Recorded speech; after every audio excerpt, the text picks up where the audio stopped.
of the Soledad brother George Jackson and all freedom fighters that followed that wouldn't be in fold or buckle under the weight of the oppressor.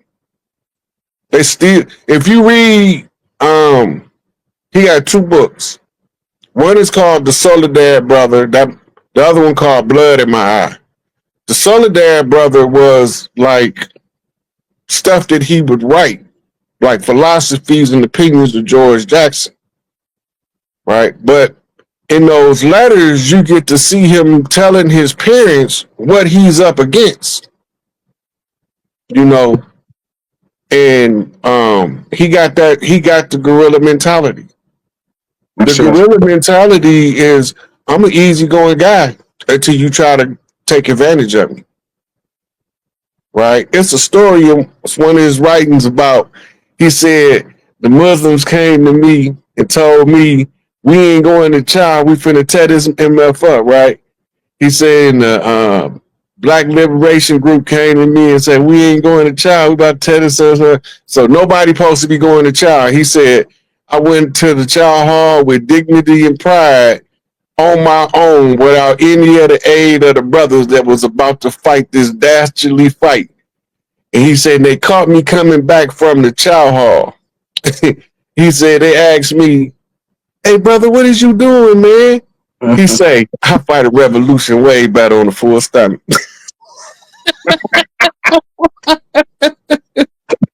I see. Man, how you feeling about this Malcolm Jamal Warner? He's now an ancestor, also gone in his Black August. I don't know if we know the Gemini flip of Malcolm Jamal Warner, but we know him as Theo from the Cosby Show. We don't know him as Malcolm named after Malcolm X. We don't know that side of him. Most of us don't. Like, I didn't even know he was into activism all the time he was being active. But he was using theater, right? He was writing poems. They want to know who the voices are, you know, and the dates, the ages. I call it death by numbers. The death by numbers it's always tied to something else, right? The Malcolm Jamal Warner, right, sent me down a rabbit hole, took me to divine insight. Malcolm X sent Rashad Jamal as a Warner. I'm like, where do I get this from out of this man's name? Because it's speaking to me separate from his name. So I go look up Divine Insight again, and I just type it in. I said Rashad Jamal on Malcolm X. I got to put the post up. I didn't go real thorough into the details or everything that I was seeing with it, but it was literally Rashad Jamal was literally giving the discourse about Malcolm X and warning us to heed the words of Malcolm X, or we were going to end up crash dummies, basically. The warning of Malcolm X was the media will have you believing that your worst enemy love you more than anybody else on the planet. Media influence got the mind of the people. I said, okay, if Malcolm sent Divine Insight as a warner, what that got to do with me? Right? Because I can't read it like this if it doesn't have something to do with me. Do you know where he at? Mm-hmm. Where he at? Tell the people where he at. Because they might think I'm making it up. Georgia Correctional Facility. What's the name of the facility? I can't remember the exact name. Hayes. Damn. So he in Hayes Correctional Facility knocking with Malcolm on a warning for me to get a message. How did Malcolm Jamal Warner die? They say drowned. They say he drowned. How did he drown? I don't have all the information on it. I hear and I don't hear discussions. Two things. He was attempting to save his daughter, which came out later. It wasn't part of the original story. Yeah. All right. And in this process, he got caught in something called a rip current. It's called a riptide. That's when two tides is coming together, and it creates a effect, right? So it's three different tides at once pulling on you. It's called a rip current or a riptide, right? Now that took me to wrestling. I said, well, what they got to do with wrestling? The Queen of the South shall rise again has been the slogan of the matriarchs around the world. The Riptide revealed Rhea Ripley. Her finisher is called the Riptide, right? But that's not all. It's predicated up on Malcolm Jamal Warner played Theo in the Cosby Show, but there was a wrestler back in 2019, 2020 who was 7 feet tall who died trying to save his son. He got caught in a riptide, but he told the rescuers, get my son first, which cost him his life. So now you got Malcolm Jamal Warner, the actor, caught in a riptide, and then you got Shad Gaspar, died caught in a riptide. The first one was trying to save his son. The second one is trying to save his daughter. So it's telling a story, but it's a wrestling story, right? So Rhea Ripley is from Australia. This is telling me the message on the matriarchal line, the South is about to rise. See. But then there's another Queen of the South, La Primera, that just showed up. She from Venezuela, South America. So it ain't just the Queen of the South, it's the Queen of the Americas who's rising in the South because we didn't know the South was up and North was down. Right? So when I go to look them up, I look up the plane flight from where Rhea Ripley from in Australia to where La Primera is from in Venezuela. And the flight pattern makes a smiley face. The smiley face is the confirmation of the spirit knocks that I'm getting through Death by Numbers, arts and entertainment, and simulated fight combat. Right? So it's more to it than that. But I was being lazy and didn't want to do all of the deep dive into it. Because at this point, if you don't get it, I can't give it to you. I see. We are heralding the rise of the divine feminine, the restoration of the grand matriarchs across the land. It's more than one matriarch on the land. It's not just one. It's more than one matriarch around the world. It's not just one. There's a network. Women don't operate like men where it got to be just one at the top. The matriarchal order is different from the patriarchal structure. Patriarchy has to always push somebody to the forefront, following something called the Peter Principle. In the matriarchy, you can't be pushed to the forefront unless you qualify to fulfill the function that the matriarchy need fulfilled. In other words, if you can't fix it, get the hell out the way and let the fixer come fix it. This the difference in how patriarchy does. Patriarchy sets you up if you're not founded in rugged individualism, you destined for failure because you're not going to look for no help. You're not going to accept no help to your own detriment because you're trying to man up. But a wise general say every part of the military has its purpose. I'm not sending the cavalry when I should be sending the snipers. Right? I'm not sending the snipers when I should have been sending the cavalry. I don't know how to use my resources. So the matriarchal order says the person who's most qualified for the job, whether it's picking flowers in the backyard, whether it's driving grandma back and forth to market, the most qualified for the job at the time hold the function. Sure.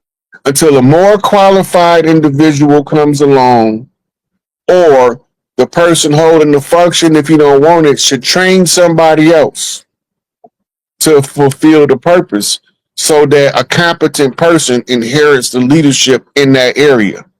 Just because you're leader of the political government don't mean you're going to be the leader of the military. Thanks. And just because you're the leader of the military don't mean you're going to be in charge of farming and resources. If you look at what the corporation did, the corporation funneled it all back to one man, the CEO, the commander-in-chief of the armed forces of the United States of America, aka the president. Right? When they did that, it broke the proper structure of the matriarchal order that was pre-established. When they got here, it was running. We didn't have prisons because we ain't need them. We ain't have police because we ain't need them. We knew how to handle our own affairs and we knew how to deal with each other because we knew who we were before these interlopers came in. Looking like us, but talking like the devil. Thanks. Smooth talking jive talkers. That's talking jive real smooth to convince you to believe that somebody other than you gonna die for your sins.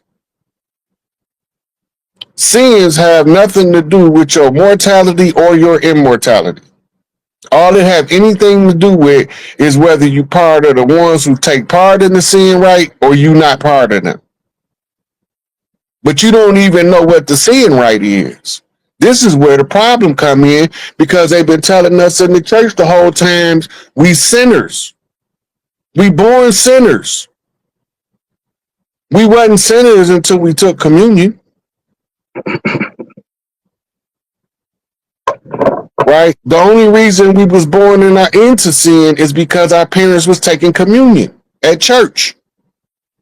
And they was praying saying amen at church. Those are sin rights. Sin is not an act. Sin is a noun. It's somebody's name. Just like hell, it's somebody's name. They got us believing it's a place. If you go back and you research Greek mythology and Egyptology, hell is reference to Hela, the mother of Greece, also referred to as Helen.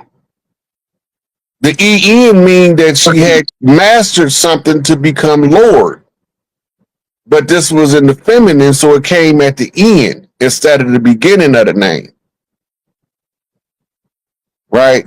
So Hela, when she got her title, her godship title, she became Lord Helen or Helen. Hela, the Lord. All of this stuff in modern English has been scrambled eggs to confuse the minds of the people that know this stuff in their genetic memory, but they being told to access it out of order. So you read the scrolls of Malachi, he said, I'm not worried about the story itself. I'm worried about y'all getting the order right. Who did what and at what point did they do it? They got y'all believing the story all wrong. And when you go trace it back, it's all based out of Babylon. Judaism, Christianity, and Islam all spring from the Talmud and the Mishnah. If anybody that tell you they God picked 12 tribes over somebody and didn't have a home for them, is making it up. The God of the desert. Because the concept comes from the 12 daughters of Isis, sometimes referred to as the 12 sisters of Isis. Isis' seat is the 13th, which is referred to as sacerdotal seat, earth ruler seat. The papal seat of the Pope is the usurpation. That's why his seat is under Big Mama's seat. He's usurping the matriarchal right to rule the planet, because Earth is a feminine planet and it's supposed to be ruled by the divine feminine. So if we don't know this, then we gonna believe that God gonna come back surfing on the cloud with a Philharmonic orchestra behind him, with his waving locks of blonde hair blowing in the wind as he plays his harp, coming to save the lost souls. Why? How they get lost? What make them lost? Right? And then the first thing the Christians say is they lost in sin. Where that nigga at? Sin is the son of Enlil, who they call Yahweh. And Yahweh is the Bible God. But sin, his son, is the devil. All of them blood rites, when they smearing in the blood, all that, those are sin rites. Yeah. I catch you later. Yep, those are sin rites. The major three sin rites is Babylonian blood magic, Babylonian sex magic, and Babylonian money magic. But the sin rites is for a purpose, right? It's for a military trilateral attack from a spiritual perspective. If you attack them spiritually and they don't enact their spiritual ancestors to protect them, they have no defense. This is why they refer to them as sheep. Defenseless sheep.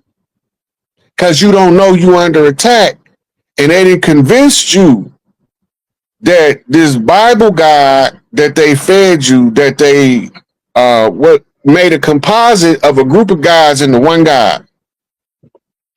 And this one God loved you so much, he had his son get murdered by people just like you. And when they murdered his son, he said, "Oh, that's all right. I'm God. That's just my son. Y'all can't do nothing to hurt him." This is the story they giving us, but they took it from somewhere else, and that's not what the original story say. The original story is in something called the Osirian Resurrection. The first resurrection story recorded on planet Earth. Why do we even need a resurrection story? The resurrection story was written in the hieroglyphs for a reason. Right? Referred to also as the Holy Drama. It's telling you stellar time, the cycles, the flow and the ebb, which we call the two pillars, because you oscillate between the two pillars, the flow and the ebb. It's telling you about the opposites, which is another two pillars. It's telling you about frequency, how often the thing happen, right? Then when you step back and look at it, you can actually see what's called wavelength. How long is the wave on this frequency? You measure the wave from peak to peak, right? We realize that by teaching the science in this way, using symbolism, using the stones, using the runes, the I Ching, the tarot. These are training tools to wake you back up so you can reorganize the story and put everything in its proper place. I'm sure. We gotta remember, the New Testament was not written in Paleo Hebrew. It wasn't written in Arabic, none. It was written in Greek. That means its point of origin is not the Middle East at all. That's the first thing we got to understand. It was not written in what's called a Semitic language. It was written in the first Indo-European language called Greek. The second one's called Latin. The Greek priestesses was usurped, and Helen gets switched out and turned into a man in Rome. If you go back to that movie Ragnarok, the very first scene when Thor and Loki's sister come through the portal, and they say, "Hello, Hela." Now notice that she's dressed in all black. She's also Lilith, right? The Jesus story don't got nothing to do with no man. So they painted the gender swap to tell us that Isis is a man named Jesus. We know that can't be true because the person that gave us Jesus was a male homosexual that wished he was a woman. King James himself.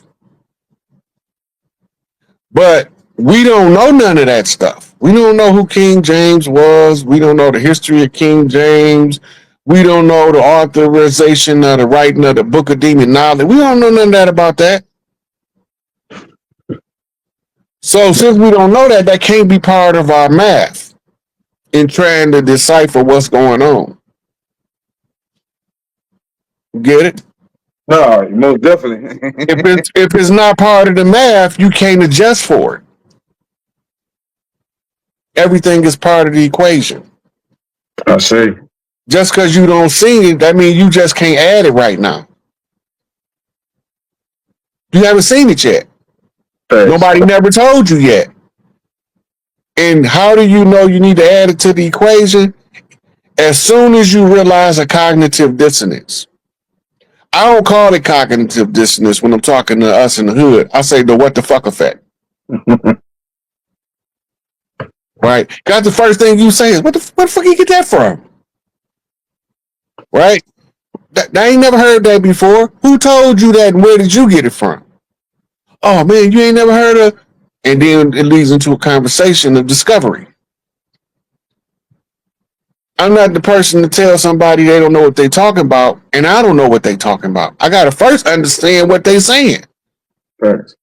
Before I can tell them, you don't even know what the fuck you talking about. I can't tell them that in good faith, and I ain't ask them no questions to understand where they coming from. But some people, you can read like an open book, especially ones with PhDs, associate's degrees, and bachelors, because they lead with the paperwork.